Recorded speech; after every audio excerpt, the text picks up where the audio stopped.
2024 Foxtrot 02 Golf 17. What did we say? 40. 40. Okay. We'll follow our presentation. Now that we've finally been able to cover the stuff that's already just known, but now it's a nice way of integrating the information into the mind by giving it a metaphor and by giving it language, because the left brain interpreter needs language. Now that we've done that, we talked about the iris, which, because id theory offers critical recognition. Critical recognition, another word for that is self-awareness, okay? ChatGPT, ask ChatGPT, what are you? It tells me exactly what it is, okay? Ask a human, what are you? They're going to talk to me about a conscious entity that the brain talks to, and they read the thoughts of their brain or something like that. Okay. But once we have critical recognition, we can do iris, because we are not just thinking about how information could lead to a conclusion. We're thinking about the process by which that happens, including the mallets, the instincts that we have that we couldn't describe as reasonable or informed. Okay? Right? Okay, great.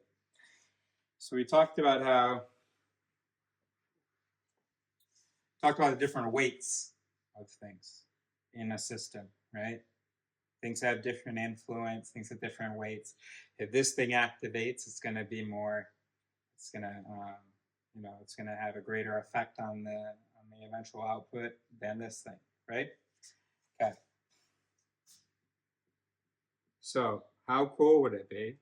And this is purely hypothetical or theoretical, whatever you want.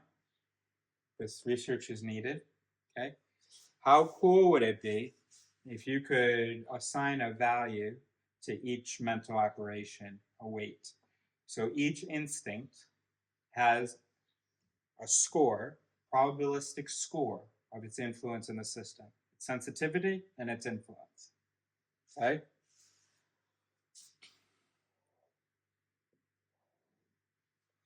So what you could imagine is, this is the afferent side, this is the efferent side, okay? So A, E, right? On this axis here, we could have how kit it is. Kit just means how many connections an it has to other its. So we try to model the metaphor after the reality. Neurons are connected to, a given neuron is connected to a certain number of other neurons. And we can imagine that a mental mechanism has a certain measurable, quantifiable influence, that if this mental mechanism runs, if this it runs, it's going to slap that guy, and that guy, right? Okay. So kit, that's the connections, the number of connections of that. So you have a neuron. Here are its axonal feet, and it's hitting this neuron, it's hitting this neuron, it's hitting this neuron. And we can imagine that for a mental mechanism as well. So if you have the in-group, out-group it, it's going to hit the evaluation it, it's going to hit the mood in the moment it, it's going to hit the trust it, whatever, right? Okay. Now, when you have a neuron, it's connected to other neurons, you have what you call a discharge zone. So those are the neurons that are that have a lot of connections with this previous neuron. So we already know it's connected, okay, so that we know. But how many, does it have a lot of connections or not? Okay. And then out here we have what we call the facilitated. So it has some effect, but not as much as effect as it has on a receiving neuron in the discharge zone. Okay, so what that tells us is that we might imagine that mental mechanisms, we could give them a weight according to how many neurons they're connected, or other mental mechanisms they're connected to, and then how many connections they have to a given mental mechanism. Okay? So how many connections, how many receiving neurons there are, that's your kit. And then how much receptivity on average each neuron has, that's your zit. Okay, so that's how we have Kaez score. Kaez score, okay? So you look at the afferent side, and you suppose, so I think I did letters here. Sorry. A, B, C, D, E, F, G. And that continues into the negative. These are the negative values. H, I, J, K, L, M, N. Okay. Then we have on our zit scale, got 1, 2, 3, 4. Oh no, it's not supposed to go that far. It's only supposed to go to J. There are fewer increments. There's the same number of increments along here as there are along here. 6, 7, 8, 9. So how many neurons, or how many its, your given it, which we call the mesorit, the it that we're talking about, the subject, how many other previous its is it receiving from? So we can rate that. We can say that it's receiving from a lot, so we have A here. And the average number of connections per it that it's connected to, and say it's high as well. So we get a point here. Okay. And then for the efferent side, okay, how many its is the mesorit connected to? And then maybe on average, where you could specify for the given network, you could have a Kaez score for a specific network. So the average of these output neurons, or these subsequent its. And let's say that it's a very sensitive instinct.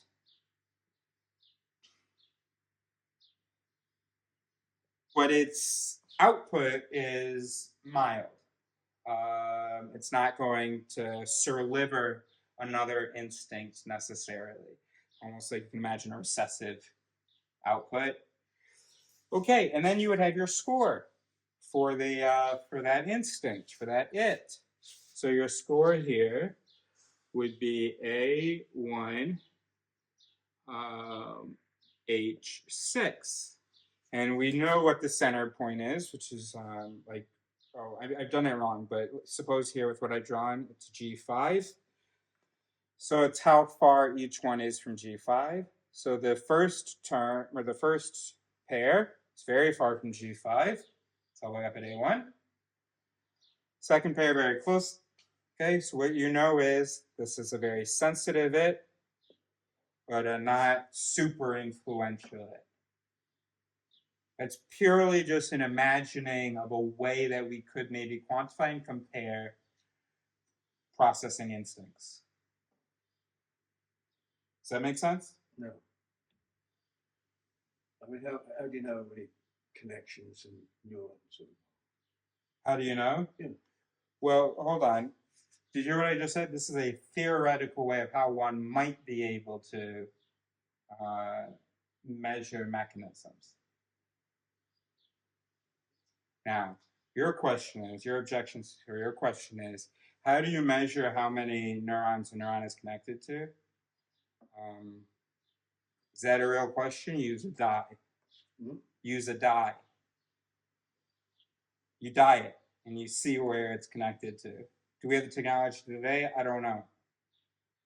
That's not relevant because we're not literally talking about neurons anyway. We're talking about mechanisms. So what the work would be identifying important mechanisms given a certain condition.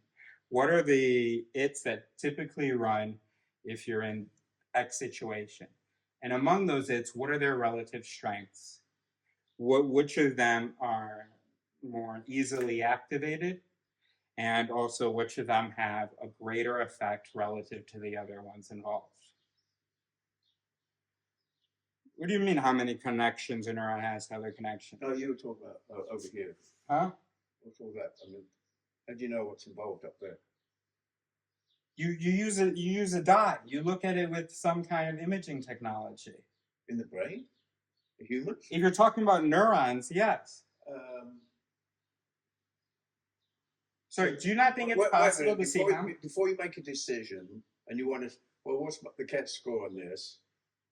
You gotta do some imaging.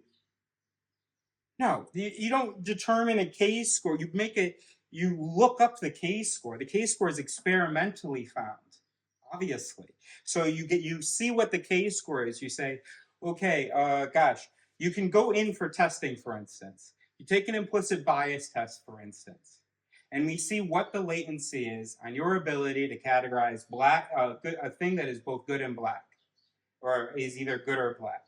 Okay? You have a very low latency on that. So that means that your in-group, out-group bias doesn't have an enormous effect. So now that you've gone in for this testing, you can tell someone, oh, hey, my Kaez score for in-group, out-group is about G4H6. So then you tell your boss, hey, you want a good hiring person? Me, I'm not very easily influenced by the color of someone's skin because I went in for testing and we saw that I don't easily notice different in-group, out-group distinctions, and those in-group, out-group distinctions don't have a major effect on my processing. No, this is information about the self. Of course, you can't figure out your Kaez score, your own Kaez score. Now, there's some things you can't observe your behavior and your feelings and stuff. So, for instance, I know that I have a very high Kaez score for self-doubt. I know that at any opportunity, it's going to be over here. It's going to be an A1. Lots and lots of conditions are going to trigger my self-doubt. And then my self-doubt is going to affect a lot of subsequent processes. Every time I think about a thing, I'm going to go back to that doubt. So we're going to say that's going to be an N9. So I know that I'm someone who is pathologically self-doubtful because my doubt is extremely sensitive and extremely influential. Does that make sense? Mm-hmm. Really, does that make sense? Mm-hmm. Okay.